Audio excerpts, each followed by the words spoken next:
to a very, very ghetto comedy spot. And I walked in there and I called my friend up. I'm like, don't send me to these places without telling me. I'll bring a knife next time. You know, I'll still go, but I'll bring a knife. You know, let me be prepared. Some guy came up to me and grabbed me by the hand and said, are you a comedian? And I literally was like, and I'm feisty, man, and I know how to sell, you know, I can kick your ass. But I was like, I want to be back here. I want people to know that I'm funny. I don't want them to be afraid of me. I was like, yes, I am. And I grabbed my hand before I break it. I sat at the bar, and I was like, damn it. My girlfriend, we're the only two white chicks in here. And she looked at me, she's like, So, you know, but I'm Colombian.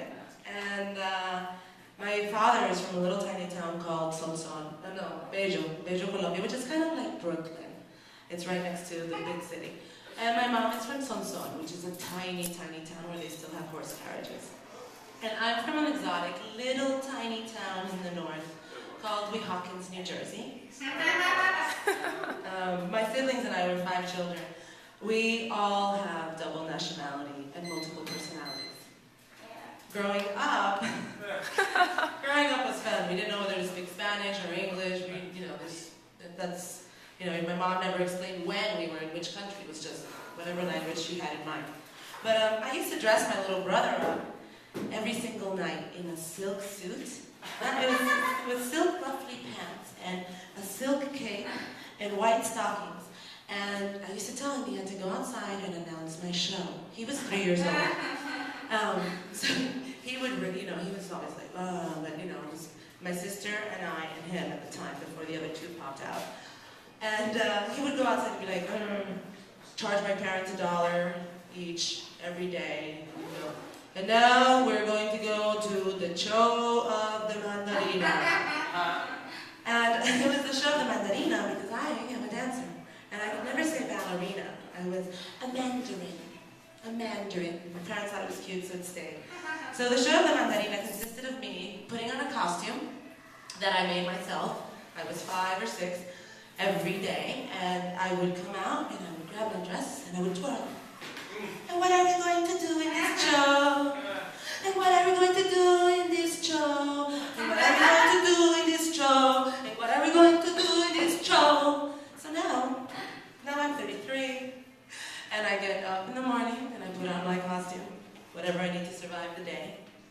And I usually come to an open mic, and I get up here and I say, and what are we going to do in this show? And what are we going to do in this show? All I need now is a tambourine.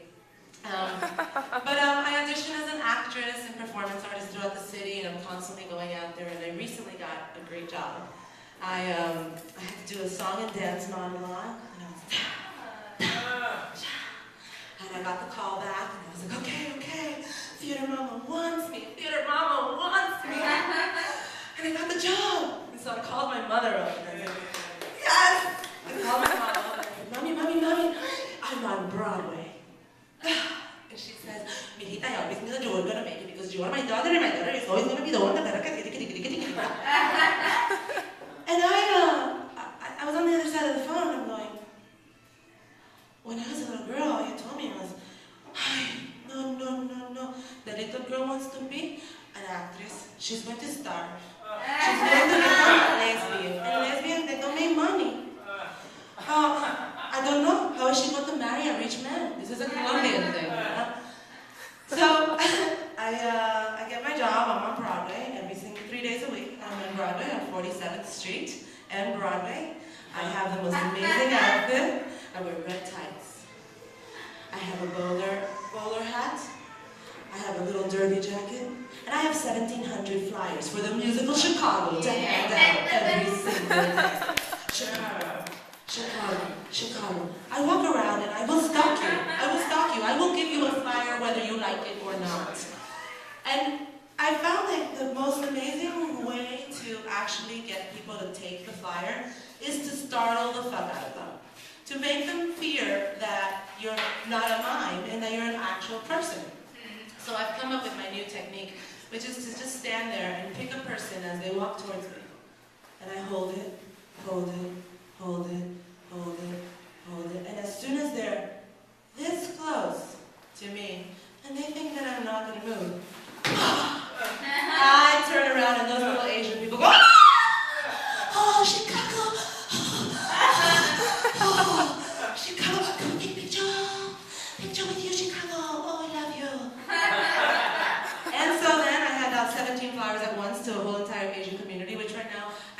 prayers out to, and healing energy, and yeah, I believe in all that, so. They're the best because they are usually walking in crowds of 12. And once you get one, you've got them all. And then you kill 45 minutes taking pictures with them as if you're some important famous star. Yes, of course I'll pose with you. Why don't you show me some jazz hands? This is what we do here. Girls, I've got a troop of 4, like I said, I don't travel light. Girls, let's all teach these women how to dance in Fosse. Now remember, it's all about prostitution. So that's my job. And I also find that many men in the world of Times Square, which is the fish bowl, or what's it, melting pot of New York City? Fish bowl. I don't know why. I don't even have fish.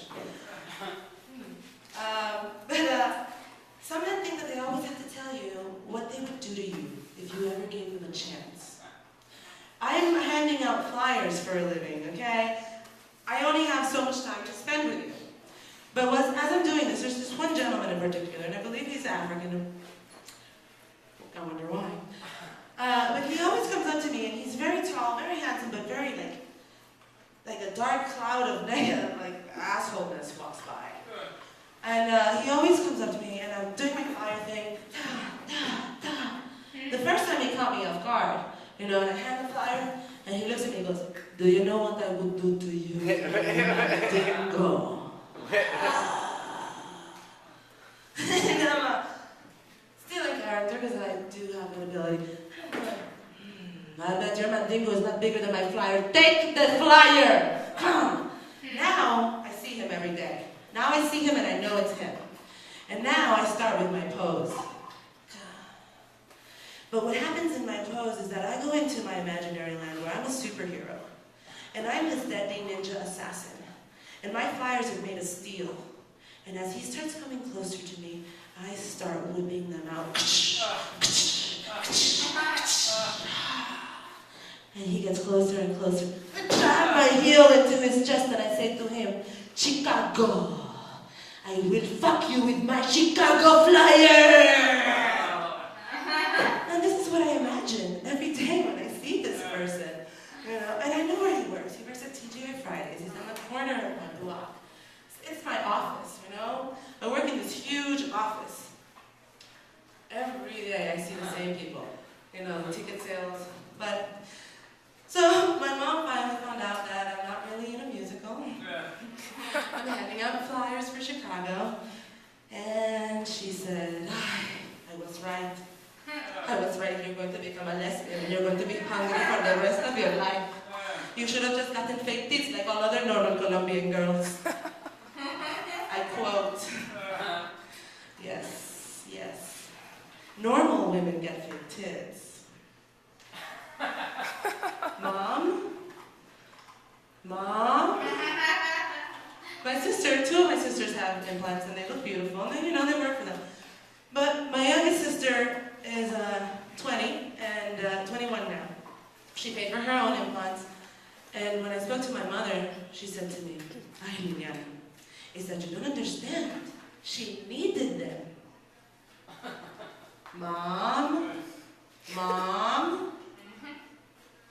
Mom? She needs them like I need another tattoo. Ay, of course, you need another tattoo because you want to be a lesbian. That's my story.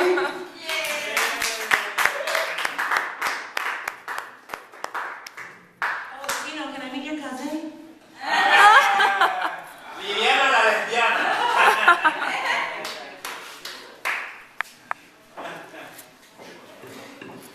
Yipes. Coming up to the stage, give it up.